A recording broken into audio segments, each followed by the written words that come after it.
بسم الله الرحمن الرحيم. أهلا بحضراتكم، يا رب تكونوا بخير وصحة وعافية.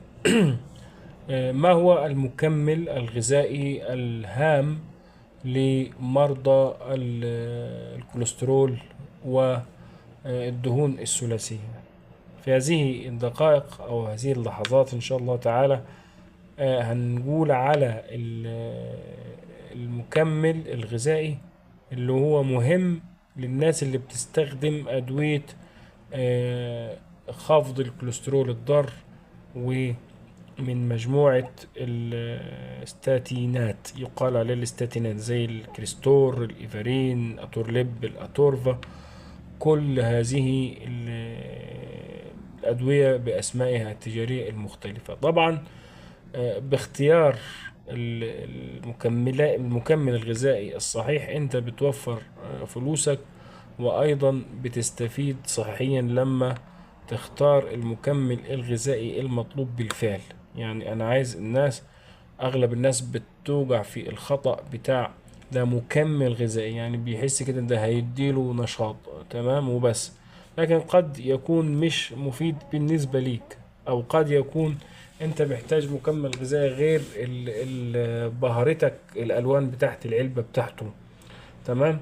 فمن المكملات الغذائية الهامة مكمل غذائي كيو 10 او الكو انزيم، ايا كان هذا اللي انا جايبه كمثال، او اي كو انزيم محترم مرخص ايا كان بقى في اي بلد. تمام. ده مهم طبعا لناس كثيرة جدا، ولكن في هذه الحلقة أنا عايز أنبه إن هو مهم للناس اللي بتستخدم هذه الأدوية. ليه مهم الناس بتستخدم هذه الأدوية؟ لأن هذه الأدوية اللي هي مجموعة الاستاتينات دي بتخفض نسبة هذا المكمل الغذائي الطبيعي في الجسم. تمام. هذا المركب أو هذا الكو انزيم، المنتج الطبيعي أو المركب الطبيعي الموجود في الجسم، بيساهم في إنتاج الطاقة، وبيساهم في حماية القلب، وبيساهم في تضادات الأكسدة. فالمريض اللي بيمشي على أي دواء من دول أو أي دواء شبيه بيهم بيقل عنده بشكل طبيعي، فبالتالي يفضل إنه ياخده في صورة مكملات للوظائف الحيوية بتاعته، وايضا عشان يتجنبوا الالم بتاع العضلات اللي بيحصل بسبب تناول هذه الادويه. تمام. الادويه دي بتعمل تشنج للعضلات او الام في العضلات. تمام. وعدم انتظام في النوم.